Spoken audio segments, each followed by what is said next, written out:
Patay pong isang babae matapos pagbabarilin habang nakatambay sa isang tindahan dyan po sa Cotabato City. Dead on arrival sa ospital ang biktimang si Marian Manzaniares. Sa inisyal pong investigasyon, riding in tandem ang nasa likod ng krimen.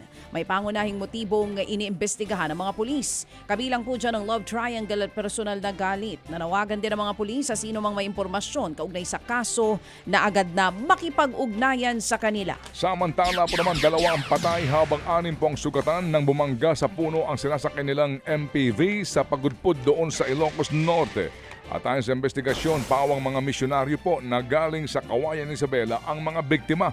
Patungo sana po sila ng Paway Church nang mangyaring ang sakuna. Nawalan na po ng kontrol ang driver sa pababang bahagi po ng kalsada.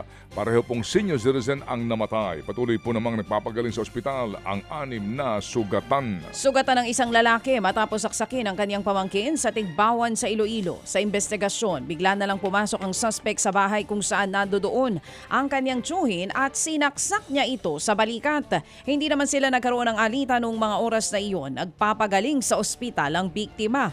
Arestado po ang suspect na napag-alamang lasing. Lumalabas na may sama daw ng loob ang suspect dahil daw sa pambubuli ng kanyang tiyuhin. Nagkaroon na ng aregluhan ang magkabilang panig. Ito ba talagang Napolcom ito nagsorry o LTO? Nagsorry po sa LTO ba ito o Napolcom? Anyway, nagsorry daw po yung motovlogger na makailang ulit na nagpost ng video sa humaharurot sa kalsada.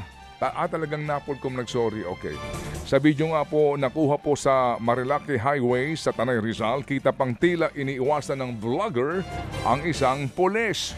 Sa isa pa home video ng rider, nakita umabante ang rider kahit na naka-red light at sinita ng Highway Patrol Group Officer.